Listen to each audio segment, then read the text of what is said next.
Suzhou Bay Cultural Center. So the most prominent feature in the building, I would say, is definitely the ribbons.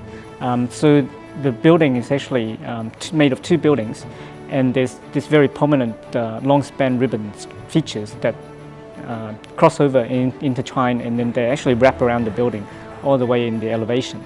It's also part of the winning design from the architect, Christian Park. Why he won the competition to do the design was because of these ribbon features. But beyond that, I would say there's many prominent features in the building because of the so many challenges in the design and so many features.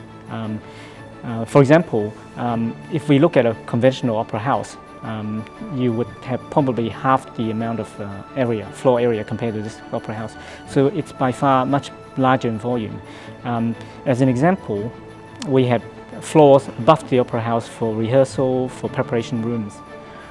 And that made it very different compared to other structural designs, so made it much more complex.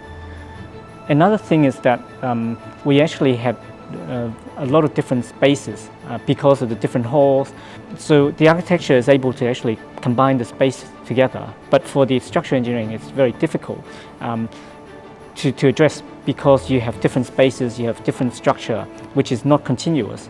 And when you're designing for not only for gravity, but you're also designing for earthquakes, that becomes very difficult and very complicated. I think we've delivered it very well together with the architect, and so I think certainly the interior space is very nicely finished and very nicely done with respect to the functional use. So I would recommend that you actually go and actually visit and also experience the space inside.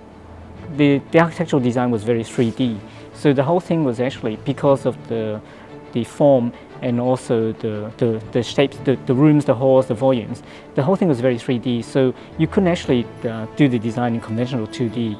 So from the very beginning, we established the way whereby we were working through 3D, and this was done through we had colleagues who were exchanging 3D models, and really we actually staked out how the structure comes about through the 3D model before we actually did any 2D. And it was through this kind of arrangement that I think we were able to then deliver on the drawings and on the design in time. Another major challenge was, of course, the expert panel approvals in China. It is a very big building, and certainly, there were many challenges, long spans, very large space volumes, and also a very unusual interaction or connection of different structural volumes, which made it quite difficult in terms of the structural performance, the design for seismic. Definitely, it's been a very honored and very pleased that we won this award. But I'm definitely looking forward to more, not necessarily winning awards, but more challenging and more interesting projects where we can do more, not necessarily in size or in shape, but I think in a much more functional, holistic way, and also to achieve the sort of holistic aims in delivering good architecture, be it in delivering good sustainability, and be it ultimately in for the occupants, for the functional space. So I'm definitely looking for more interesting projects in that respect.